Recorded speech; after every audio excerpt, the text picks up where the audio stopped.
Assalamu alaikum viewers and welcome back to my channel Study Law with Pushra. So we were discussing the Law Gate syllabus and in today's video we are going to discuss Order 39 of Civil Procedure Code 1908. But before starting the discussion, I request you all to please subscribe to my channel and don't forget to press the bell icon for latest updates. Do share this video with your friends and don't forget to comment your feedback. So let's move towards the discussion. Order 39 basically दो चीज़ों को explain कर रहा है. First part में order 39 deal करता है temporary injunctions के साथ और सेकेंड पार्ट में ऑर्डर 39 एक्सप्लेन कर रहा है इंटरलोक्यूटरी ऑर्डर्स को. अब आज की इस वीडियो में हम इस ऑर्डर का फर्स्ट पार्ट डिस्कस करेंगे जो कि डील करता है टेम्पररी इंजंक्शंस के साथ. टेम्पररी इंजंक्शंस जिसको हम प्रैक्टिकल लैंग्वेज में नॉर्मली कहते हैं कि स्टे ले लेना, कोर्ट से स्टे ऑर्डर ले लेना, तो वो इस ऑर्डर 39 के अंडर हम लेते हैं. इस ऑर्डर का रूल 1 से लेकर रूल 5 तक एक्सप्लेन करता है टेम्पररी इंजंक्शंस को, जबकि रूल 5 से रूल 10 इंटरलोक्यूटरी ऑर्डर को डिस्कस करता है. हमारा उसके साथ आज की वीडियो में कोई कंसर्न नहीं है. So starting with temporary injunctions, rule 1 कहता है cases in which temporary injunctions may be granted, यानी कि वो कौन से केसेस हैं जिनमें कोर्ट आपको टेम्पररी इंजंक्शंस ग्रांट करती है, कोर्ट आपको स्टे ऑर्डर देती है. सो रूल 1 कहता है कि where in any suit it is proved by the affidavit और अदरवाइज, किसी भी सूट में अगर आप एफिडेविट से या किसी भी तरह से ये चीज प्रूव कर देते हो जो आगे हमें दो सिचुएशंस, दो सर्कमस्टांसेस बताए हैं, यानी अगर आप एफिडेविट के थ्रू या किसी भी तरह अगर आप कोर्ट को ये प्रूव कर देते हो, पहली बात that any property in a dispute is in danger of being wasted, यानी कि जो आपकी प्रॉपर्टी डिस्प्यूटेड है, जिस पर आपका कॉन्फ्लिक्ट चल रहा है, आपको ये खतरा है कि उस प्रॉपर्टी को वेस्ट कर दिया जाएगा, वो प्रॉपर्टी ज़ाया हो जाएगी या उस प्रॉपर्टी को किसी भी किस्म का कोई नुकसान पहुंचेगा, उसके डैमेज होने का खतरा है, या तीसरी बात alienated by any party to the suit, कि कोई भी पार्टी इसको फर्दर ट्रांसफर कर देगी, एलिनेट मीन्स किसी और को दे देगी या फिर रॉन्गफुली सोल्ड कर देगी, उसको बेच देगी, तो ऐसी सूरत में आप कोर्ट को अप्लाई कर सकते हो. ये पहली सिचुएशन है. दूसरी सिचुएशन जहां पर डिफेंडेंट आपको धमका रहा है और इंटेंड्स टू रिमूव और डिस्पोज ऑफ हिज प्रॉपर्टी, या फिर उसका ये इरादा है कि वो उस अपनी प्रॉपर्टी को डिस्पोज ऑफ कर दे, खत्म कर दे, उसको रिमूव कर दे, वहां से हटा दे, और उसकी इंटेंशन क्या है कि वो अपने क्रेडिटर्स को धोखा दे दे, जिसके पैसे उस बंदे ने देने हैं उसको आप धोखा देने की नीयत से अगर अपनी प्रॉपर्टी को डिस्पोज ऑफ कर देते हो, तो इन दो सिचुएशंस के अकॉर्डिंग जहां पर डिस्प्यूटेड प्रॉपर्टी के वेस्ट होने का, डैमेज होने का, एलिनेट होने का या सोल्ड होने का खतरा है, या फिर जहां पर डिफेंडेंट आपको धमकाता है और ये इरादा रखता है कि अपने क्रेडिटर्स को धोखा देने की नीयत से वो प्रॉपर्टी को डिस्पोज ऑफ कर देगा, तो ऐसी सिचुएशन में अगर आप एफिडेविट से या किसी भी तरह ये चीजें प्रूव कर दो, तो कोर्ट आपको एक ऑर्डर के थ्रू टेम्पररी इंजंक्शन ग्रांट कर सकती है. और इस टेम्पररी इंजंक्शन को ग्रांट करने का पर्पस क्या है कि रिस्ट्रेन किया जाए डिफेंडेंट को, कि जो आपको धमका रहा है या जिससे आपकी प्रॉपर्टी को ज़ाया होने का खतरा है, तो उसको रोका जाए कि वो ऐसा कोई काम ना करे, आपकी प्रॉपर्टी को वेस्ट होने से, डैमेज होने से, एलिनेट होने से या रॉन्गफुली सोल्ड होने से. तो कोर्ट आपको टेम्पररी इंजंक्शन ग्रांट करती है जितने अरसे तक कोर्ट समझती है कि ग्रांट किया जा सकता है, अनटिल तब तक जब तक कि फाइनली उस सूट को डिस्पोज ऑफ नहीं कर दिया जाता या किसी भी और ऑर्डर तक जितना कोर्ट को सही लगता है. उसके बाद आता है रूल 2. रूल 2 एक्सप्लेन करता है इंजंक्शन टू रिस्ट्रेन रेपिटिशन और कॉन्टिन्यूएंस ऑफ ब्रीच. अब इसमें ब्रीच ऑफ कॉन्ट्रैक्ट की बात की गई है। सिंपली ब्रीच ऑफ कॉन्ट्रैक्ट को एक्सप्लेन किया गया है रूल 2 के अंदर कि इन any suit for restraining the defendant from committing a breach of contract और एनी अदर इंजरी, किसी भी सूट में जहां पे आप डिफेंडेंट को रोक रहे हो कि वो ब्रीच ऑफ कॉन्ट्रैक्ट ना करे या फिर किसी भी किस्म की कोई इंजरी आपकी प्रॉपर्टी को कॉज ना करे, तो ऐसी सिचुएशन में जहां पर आपने सूट के अंदर कंपनसेशन क्लेम की है या नहीं, प्लेंटिफ के पास ये राइट है कि वो after the commencement of the suit file करने के बाद या फिर बिफोर जजमेंट आने से पहले वो कोर्ट को अप्लाई कर सकता है। टेम्पररी इंजंक्शंस के लिए वो कोर्ट को एप्लीकेशन देता है कि वो टेम्पररी इंजंक्शंस ग्रांट करे ताकि उस डिफेंडेंट को रोका जाए कि वो ऐसा कोई ब्रीच ऑफ कॉन्ट्रैक्ट ना करे या किसी भी किस्म की कोई इंजरी प्रॉपर्टी को कॉज ना करे, जो कि आपको लगता है कि उसके किसी एक्ट से प्रॉपर्टी को इंजरी कॉज हो सकती है, तो उस सूरत में आप कोर्ट को अप्लाई कर सकते हो टेम्पररी इंजंक्शंस के ऑर्डर के लिए। ये रूल 1 में कही गई थी for restraining the defendant from committing the breach of contract. उसके बाद रूल 2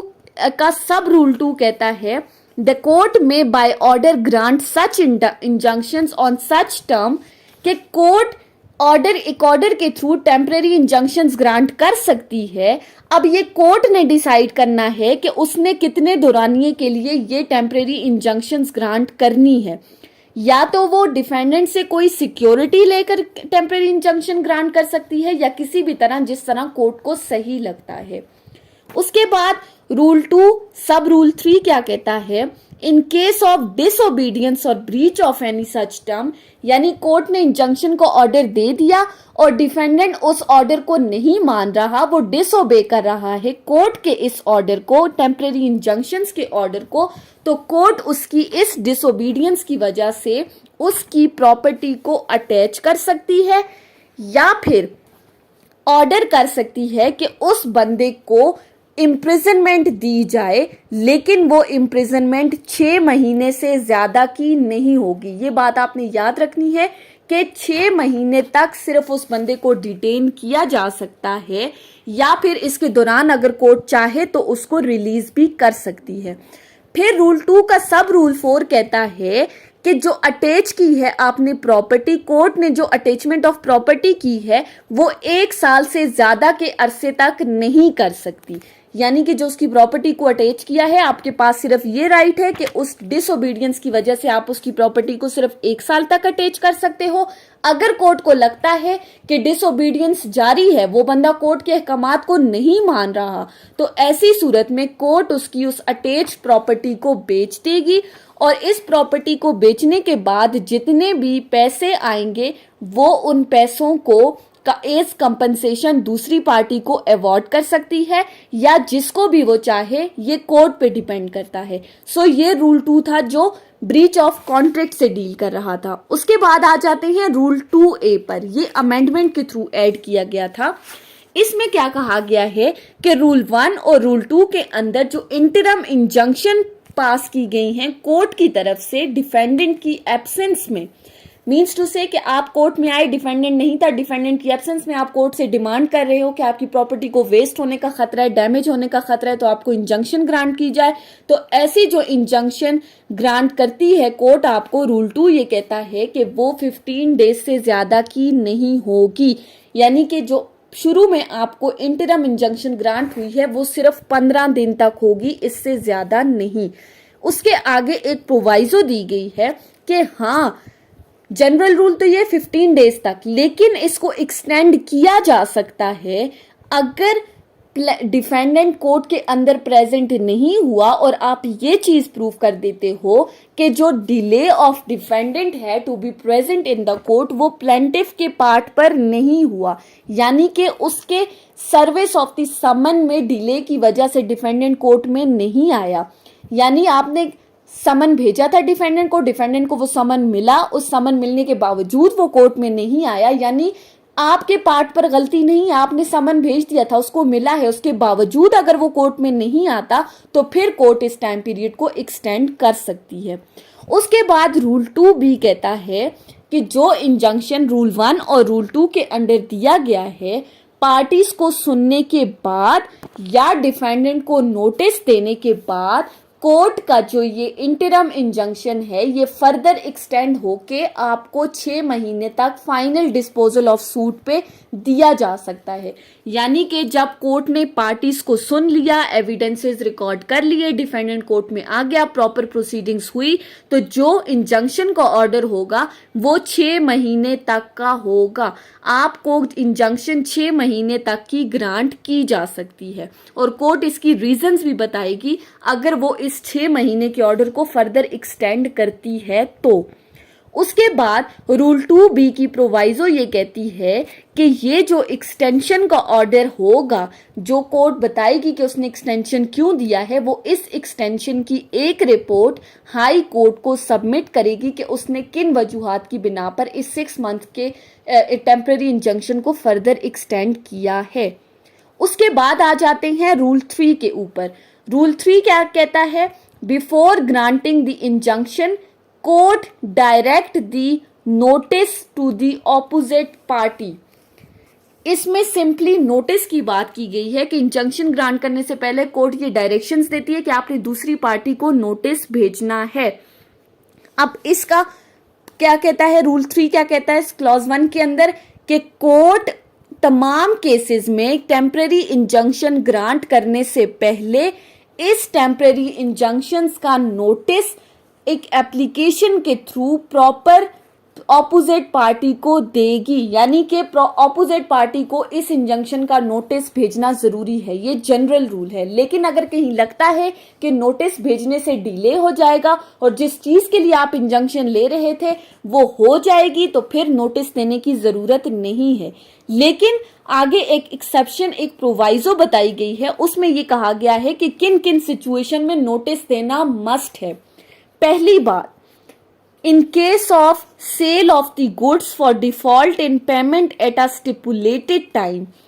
ऐसी सिचुएशन जहां पर आपने गुड्स, सेल ऑफ गुड्स में ए फिक्स टाइम पीरियड के अंदर आपने पेमेंट में कोई डिफॉल्ट कर दिया है, या फिर दूसरी सिचुएशन जहां पर आपने अपनी गुड्स बैंक को एज प्लेज रखवा कर बैंक से किसी किस्म का कोई लोन लिया है, तो उस सिचुएशन में भी। और तीसरी सिचुएशन जहां पर इंजंक्शन का जो ऑर्डर है, जो सूट है, वो किसी गवर्नमेंट के अगेंस्ट है या गवर्नमेंट सर्वेंट के अगेंस्ट है, या फिर कोई भी ऐसी स्टैट्यूटरी अथॉरिटी जो गवर्नमेंट के अंडर काम कर रही है, या कोई भी कॉरपोरेशन जो गवर्नमेंट के अंडर इस्टेब्लिश हुई है, तो ऐसी सिचुएशन में, इन 3 सिचुएशंस में दूसरी पार्टी को नोटिस देना मस्ट है। लेकिन अगर कोई, अब इसमें भी फर्दर एक एक्सेप्शन बताई गई है कि अगर तो गवर्नमेंट के, जो गवर्नमेंट सर्वेंट के अगेंस्ट आपका सूट है उसमें किसी पर्सन की इजेक्टमेंट से रिलेटेड है, या किसी बंदे की किसी प्रेमिसेस की डिमोलिशन से रिलेटेड है, तो ऐसी सिचुएशन में कोर्ट को ये लगता है कि दूसरी पार्टी को नोटिस देने से डिले हो जाएगा, तो दूसरी पार्टी को नोटिस भेजे बगैर भी कोर्ट इंजंक्शन का ऑर्डर ग्रांट कर सकती है। लेकिन जो ऊपर हमने 3 सिचुएशंस डिस्कस की हैं, उन सिचुएशंस के अंदर दूसरी पार्टी को नोटिस देना मस्ट है। अब इसमें आगे एक फर्दर प्रोवाइजो कही गई है कि ये जो आप नोटिस दोगे गवर्नमेंट को या गवर्नमेंट सर्वेंट को या किसी भी स्टैट्यूटरी बॉडी को जो गवर्नमेंट के अंडर काम कर रही है या गवर्नमेंट के अंडर कोई कॉरपोरेशन एस्टैब्लिश हुई है, उसको जो आपने नोटिस देना है, वो नोटिस, अब उसमें लिमिटेशन बताई गई है, 2 दिन से कम का नहीं होना चाहिए और 7 दिन से ज्यादा का नहीं होना चाहिए वो नोटिस जो आप इन बंदों को दोगे अंडर रूल 3। उसके बाद आता है रूल 4 जो कि डील करता है that order for injunction may B discharged, varied और सेट असाइड। अब इसमें क्या कहा गया है कि कोर्ट का जो इंजंक्शन ऑर्डर है उसको डिस्चार्ज भी किया जा सकता है, वेरी भी किया जा सकता है और सेट असाइड भी किया जा सकता है। क्या कहता है rule 4, an order for injunction may be discharge by any party dissatisfied with such order. अब डिससेटिस्फाई कौन सी पार्टी होगी? जिसके अगेंस्ट इंजंक्शन ऑर्डर पास किया, जो आपका डिफेंडेंट है। तो अगर डिफेंडेंट को ये लगता है कि मेरे अगेंस्ट जो इंजंक्शन ऑर्डर पास किया है वो सही नहीं किया, तो ऐसी सिचुएशन में वो थ्रू एप्लीकेशन कोर्ट को अप्लाई करेगा कि वो इस ऑर्डर को डिस्चार्ज कर दे, या फिर इसमें किसी किस्म की कोई चेंजेस करे, या फिर इसको सेट असाइड कर दे। यानी कि जो पार्टी कोर्ट के इंजंक्शन ऑर्डर से डिससेटिस्फाई है वो अंडर रूल 4 कोर्ट को अप्लाई कर सकती है इस ऑर्डर को डिस्चार्ज करने के लिए, चेंजेस करने के लिए या सेट असाइड करने के लिए। उसके बाद आता है रूल 5। रूल 5 डील करता है injunction to corporation binding on its officers. अब इसमें क्या बात की गई है? अगर तो कोई इंजंक्शन ऑर्डर किसी कॉरपोरेशन के अगेंस्ट पास किया गया है, किसी सूट के अंदर जो पार्टी थी वो कोई कॉरपोरेशन थी जिसके अगेंस्ट कोई इंजंक्शन ऑर्डर पास किया है, तो रूल 5 ये कहता है कि ना कि सिर्फ और सिर्फ कॉरपोरेशन पर तो वो इंजंक्शन ऑर्डर बाइंड होगा ही, कॉरपोरेशन बाउंड है इस इंजंक्शन ऑर्डर को मानने के लिए, लेकिन इसके साथ साथ उस कॉरपोरेशन के अंदर जितने भी मेंबर्स, जितने भी ऑफिसर्स काम कर रहे हैं वो भी इस इंजंक्शन ऑर्डर्स को मानने के पाबंद हैं। उन पर भी ये इंजंक्शन ऑर्डर्स बाइंडिंग है कॉरपोरेशन के बाइंड होने के साथ साथ। सो ये थी हमारी आज की डिस्कशन ऑर्डर 39 के पार्ट 1 के ऊपर, जिसमें टेम्परेरी इंजंक्शंस को डिस्कस किया है। नेक्स्ट वीडियो में हम इसके सेकंड पार्ट को इंटरलोक्यूटरी ऑर्डर्स को डिस्कस करेंगे। सो आई होप कि आपको ये रूल 5 तक समझ में आया होगा अगर आपने इस वीडियो को अटेंटिवली सुना है तो। सो अगर आपको ये वीडियो अच्छी लगी है तो इस वीडियो को लाइक करें, कमेंट करें, चैनल को सब्सक्राइब करना ना भूलें और ज्यादा से ज्यादा अपने फ्रेंड्स के साथ शेयर करें। Thank you so much for watching this video. Till then, अल्लाह हाफिज।